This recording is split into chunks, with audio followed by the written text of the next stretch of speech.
कभी सोचा है कि जब हालात मुश्किल हो जाते हैं बिल्कुल बेकाबू, तो हमारा डर हमें कहाँ तक ले जा सकता है। जब किसी सवाल का कोई सीधा जवाब नहीं मिलता तो इंसान अक्सर जवाब ढूंढने उन गलियों में निकल जाता है जहाँ तर्क और विज्ञान की रोशनी नहीं पहुंचती। आज हम यही देखने वाले हैं कि कैसे अंधविश्वास का एक छोटा सा बीज एक जानलेवा पेड़ बन सकता है।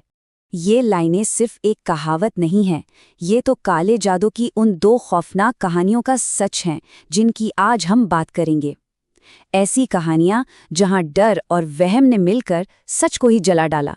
हर कहानी की एक शुरुआत होती है, एक चिंगारी जो बाद में पूरे जंगल में आग लगा देती है। हमारी कहानियों की शुरुआत भी दो बिल्कुल अलग अलग जगहों पर हुई, लेकिन दोनों की जड़ एक ही थी, निराशा। एक ऐसी गहरी लाचारी जिसने डर के लिए सारे दरवाजे खोल दिए। तो देखिए, एक तरफ था खेतपुर गांव, 3 महीने से सूखे की मार झेल रहा था। सोचिए, जमीन में दरारें, प्यासे मवेशी और आसमान की तरफ देखती बेबस आंखें। और दूसरी तरफ थी श्रुति, एक जवान लड़की जिसकी सगाई टूट गई थी। अब ये कोई मामूली बात नहीं थी, ये एक सामाजिक तबाही थी जहां समाज की चुभती हुई नजर सूखे की धूप से ज्यादा जलाती है। तो दोनों ही मामलों में ये जो दबाव था, ये जो घुटन थी, वह बर्दाश्त से बाहर हो रही थी। और जब तर्क काम करना बंद कर देता है तो डर किसी को दोषी ठहराने के लिए उंगली उठा ही देता है। एक बलि का बकरा चाहिए होता है। और यहीं से कहानी सबसे खतरनाक मोड़ लेती है, जहां अक्ल अंधविश्वास के आगे घुटने टेक देती है। जब कोई असली गुनहगार नहीं मिलता तो एक गुनहगार बना दिया जाता है, एक ऐसा इंसान जिसके कंधों पर पूरे समाज के डर और बेचैनी का बोझ डाल दिया जाता है। और ये पैटर्न यहाँ बिल्कुल साफ दिखता है। खेतपुर गांव में सबकी उंगलियां उठती हैं सावित्री पर। वही सावित्री जो एक वैद्य थी, जो लोगों की जान बचाती थी, उसे ही चुड़ैल का नाम दे दिया गया। वहीं दूसरी तरफ श्रुति के मामले में लड़के की मां ने सीधे सीधे धमकी दी, देखना तुम्हारी बेटी का अब क्या हाल होगा। बस एक उंगली उठी और एक श्राप ने जन्म ले लिया। लेकिन बात सिर्फ इल्जाम तक ही नहीं रुकी। असल में कहानी का सबसे डरावना हिस्सा तो अब शुरू होता है। वो श्राप जो सिर्फ जुबान पर था, अब सच में अपना असर दिखाने लगता है, या यूं कहें कि लोगों को ऐसा दिखने लगता है। सावित्री की कहानी में देखिए, गांव के मुखिया के घर पर जैसे कोई काली छाया पड़ गई। घर में एक अजीब सड़ी हुई बदबू फैल गई। उसके खेत रातों रात सड़ने लगे, जानवर तड़प तड़प कर मरने लगे, और उसकी पत्नी की सेहत ऐसे गिरने लगी जैसे कोई अनदेखी ताकत उसकी जिंदगी खींच रही हो। और श्रुति के साथ जो हो रहा था उसमें भी एक डरावनी समानता थी। उसका शरीर दिन ब दिन सूखता जा रहा था, उससे भी एक अजीब सी बदबू आने लगी थी, और उसका दिमाग, वो बस घंटों एकटक दीवारों को घूरती रहती थी।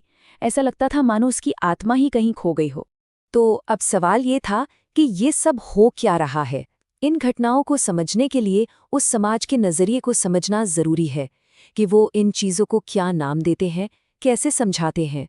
खेतपुर में गांव के पंडित ने ऐलान कर दिया कि ये काला जादू है, एक ऐसी शैतानी पूजा जिसका मकसद ही किसी की जिंदगी, उसकी खुशियां, सब कुछ छीन लेना है।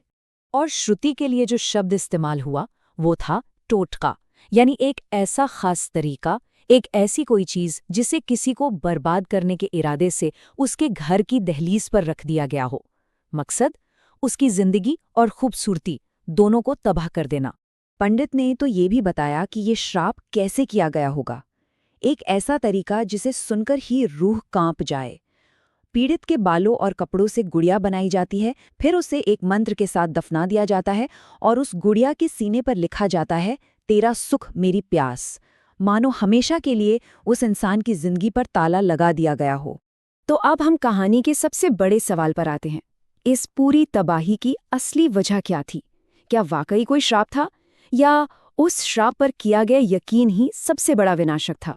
दोनों कहानियों का अंत एक दूसरे से बिल्कुल अलग था। जहां एक तरफ श्रुति को एक आध्यात्मिक गुरु की मदद से बचा लिया गया, वो धीरे धीरे ठीक हो गई, वहीं खेतपुर की कहानी एक ऐसी त्रासदी में बदल गई जहां से वापसी का कोई रास्ता नहीं बचा था।